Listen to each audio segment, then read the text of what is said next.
Assalamualaikum warahmatullahi wabarakatuh.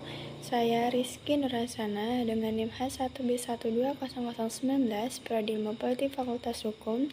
Di sini saya akan memenuhi tugas ujian akhir semester mata kuliah kajian demokrasi mengenai bagaimana menyelamatkan demokrasi elektoral.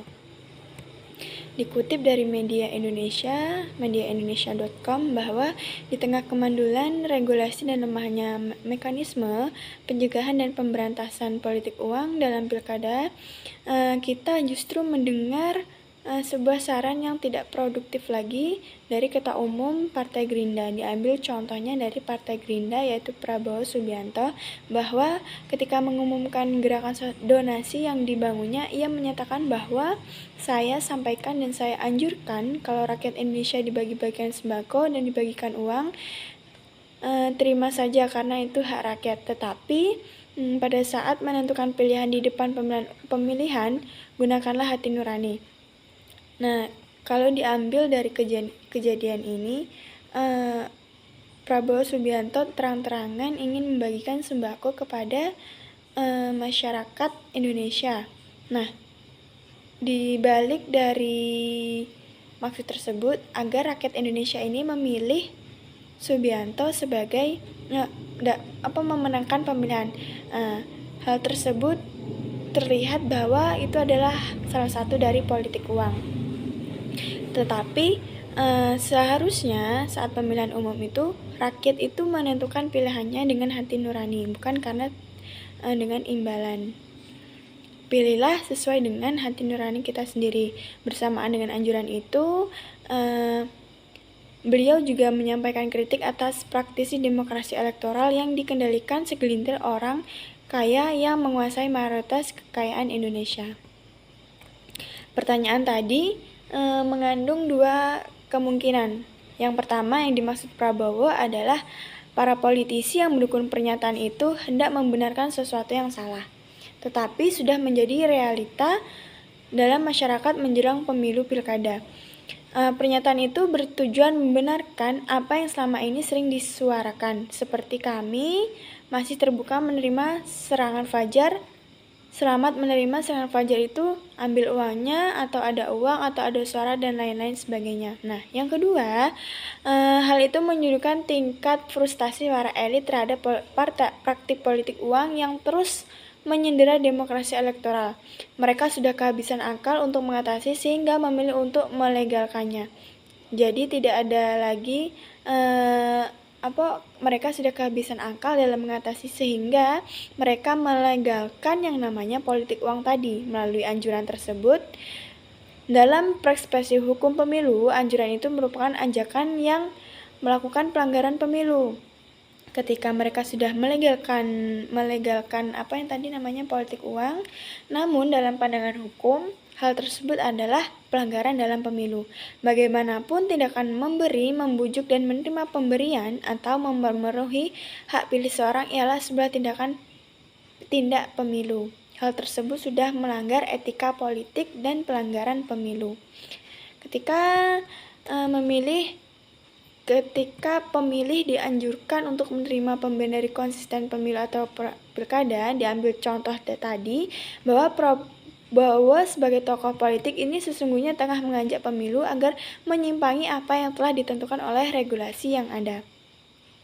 Nah, pada saat yang bersamaan, anjuran ini dimaksudkan untuk mendidik para pemegang hak pilih, sekalipun ajakan itu dialas dengan kalimat pilih sesuai dengan hati nurani dan pikiran. Tetapi pemberian berupa uang ataupun sembako ini tetap saja mempengaruhi pikiran seorang dalam pemilih. Ketika kita sudah diberi imbalan sebuah sembako ataupun uang, pasti di pikiran kita, oh ya kita udah diberi ini nih, masa kita nggak ada timbal baliknya. Sebagian masyarakat itu berpikiran seperti itu. Masyarakat Indonesia mayoritas itu adalah masyarakat yang hati nuraninya itu ada atau sosialnya tinggi. Maka dari itu masyarakat ada yang memilih karena suatu imbalan. Apalagi uang itu adalah salah satu barang yang menggoyahkan pikiran hati manusia. Jika di segi lebih jauh, anjuran Prabowo tadi didasarkan atas kritiknya terhadap demokrasi elektoral yang tengah dibajak para pemimpin modal.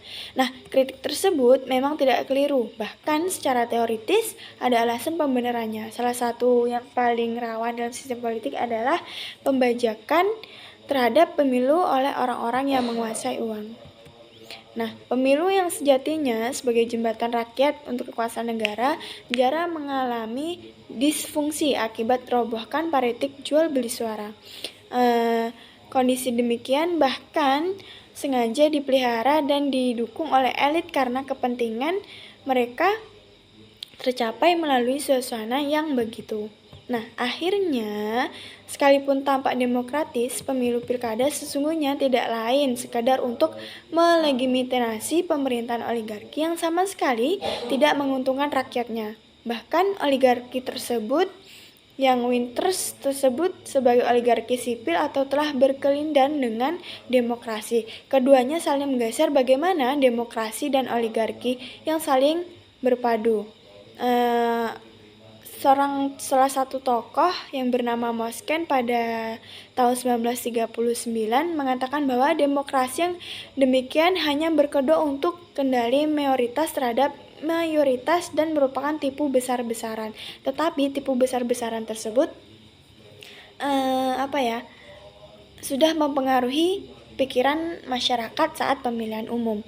Walaupun demikian, problem demokrasi elektoral ini tengah dialami bangsa Indonesia kita saat ini, yaitu bukanlah alasan untuk menerapkan praktik jual beli suara. Dilema demokrasi sesuai prinsip on man on, vote on flu itu tidak dapat menjadi temeng untuk menganjurkan kepada para pemilih agar menerima pemberian uang atau barang dari konsentrasi pemilu. Justru dengan menganjurkan hal itu tadi, demokrasi elektoral akan semakin tersendera. Nah, upaya apa untuk membebaskan demokrasi yang sangat sulit seperti ini? Hal itu disebabkan oleh paradigma sebagai pemilih yang selama ini telah menjadikan uang sebagai salah satu faktor penentu mendapatkan legitimasi dari elit politik sekelas ketua pemilihan ketua umum partai politik. Jika dibandingkan dengan menganjurkan rakyat atau pemilih menerima uang untuk memenuhi hak pilihnya, dengan kekuasaan di lembaga perwakilan rakyat yang memiliki elit-elit parpol semestinya berpikir untuk bagaimana cara merekayasa keadaan melalui perbaikan regulasi. Hingga saat ini regulasi pemilu atau pilkada belum maksimal dalam mengatur upaya pencegahan dan penindakan politik uang. Jadi, regulasi pemilu ini belum maksimal bagaimana upaya kita mencegah yang namanya penindakan politik uang ini yang terjadi di masyarakat. Dalam konteks ini, para elit politik yang merasa sudah gerah dengan praktik-praktik uang tinggal menginvestasikan sikapnya itu menjadi regulasi sehingga lahirlah aturan main yang betul-betul memusuhi uang politik. Pada saat yang sama, pelaku politik uang tertentu tidak jauh-jauh dari lingkungan elit politik itu sendiri. Nah, oleh karena itu, usaha melepaskan yang namanya politik uang ini dapat dilakukan dengan sikap yang tegas dan contohnya dari elit politik. Lebih jauh, hal itu dapat diperkuat dengan ketegasan untuk menjatuhkan hukuman erat bagi kader atau kontesten yang melalui politik uang. Jalan ini tentu jauh lebih baik dari solutif jika dibandingkan dengan sekedar mengeluarkan seruan atau kontraproduktif dalam menyelamatkan demokrasi elektoral. Nah, jadi dalam menuntaskan politik uang ini, kita perlu yang namanya mempunyai sikap tegas dari elit politik untuk menjatuhkan hukuman kepada kader yang melakukan yang namanya money politik ini. Tetapi di Indonesia, menurut saya money politik ini tidak dapat tuntaskan dengan secara tuntas. Soalnya hukum di Indonesia ini kan kualitasnya sangat rendah dibandingkan hukuman di negara lain. Manusia tidak takut dengan hukuman yang dibuat oleh atau peraturan yang dibuat oleh Indonesia ini.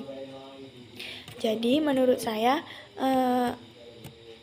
Yaitu tadi kita memerlukan elit politik yang mempunyai sikap tegas untuk menghukum kader-kader yang melakukan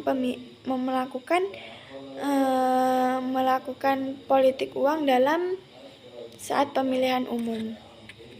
Nah, ketika tadi kita memerlukan sikap yang tegas dari elit politik ini, ada cara lain yang untuk memberantas atau mencegah yang namanya politik uang ini.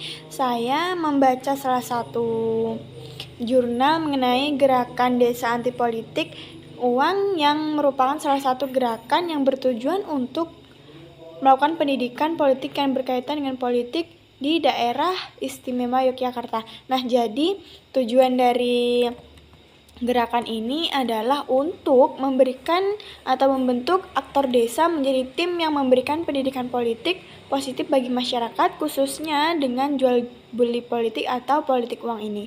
Dari sejumlah desa yang melakukan deklarasi politik uang, tidak semua desa mampu semaksimal dan konsisten untuk melakukan kerja-kerja pendidikan politik untuk terus-menerus.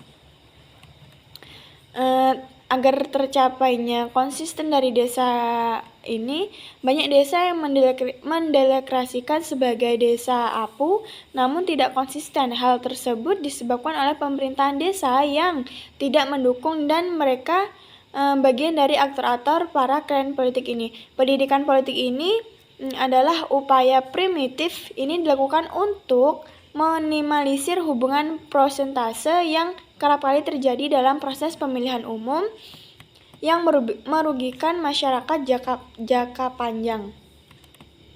Nah, yang pertama adalah deklarasi yang dilakukan oleh desa di salah satu desa Provinsi Yogyakarta, yaitu bertujuan untuk menarik komitmen antara pemerintahan desa dan penyelenggara pemilu, caleg dan tokoh masyarakat untuk melawan yang namanya praktik politik uang ini. Yang kedua adalah pembimbingan teknis. Nah, pembimbingan teknis ini tujuannya untuk memperkuat kapasitas tim desa. Nah, selain itu juga menyiapkan bakal untuk melakukan pendidikan politik masyarakat. Cara lain yaitu adalah aksi bersama. Dari aksi bersama ini seperti kampanye atau anti politik uang yang dilakukan oleh bersama-sama masyarakat di setiap kegiatan desa. Penyebaran stiker tolak politik uang. Pokoknya masyarakat tadi melakukan aksi-aksi yang dimana aksi tersebut berisi tentang politik uang. Adapun juga melakukan literasi pendidikan politik yang berbasis forum warga. Nah, kegiatan yang dilakukan Desa Sudonoharjo ini merupakan kegiatan yang dilakukan setiap minggu dalam menumpang forum warga seperti arisan RT, Karang Taruna. Nah, materi yang disampaikan yaitu adalah dengan tema kita yaitu adalah tentang mengenai politik uang.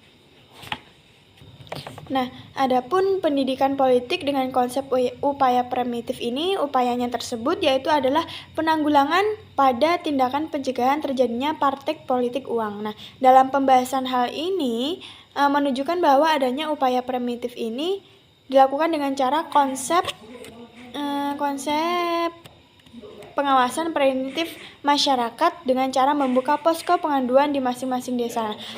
Posko tersebut difungsikan menjelang pemungutan suara agar masyarakat dapat melaporkan apabila ada rencana terjadinya politik uang yang dilakukan oleh kader-kader yang dirinya memberikan politik uang untuk bertujuan untuk mempengaruhi pikiran masyarakat agar memilih karena diberi imbalan yaitu berupa uang ataupun sembako.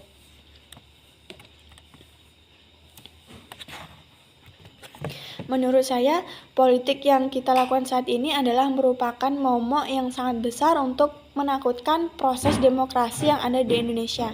Nah, politik uang ini adalah dua hal yang berbeda namun tidak dapat dipisahkan antara satu sama lainnya karena untuk berpolitik orang membutuhkan uang, dengan uang tersebut orang dapat politik. Jadi, berpolitik membutuhkan uang dan uang juga membutuhkan dan uang juga cara untuk orang berpolitik.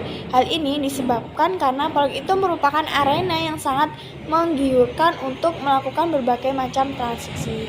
Sekian dari saya akhiri. Wassalamualaikum warahmatullahi wabarakatuh.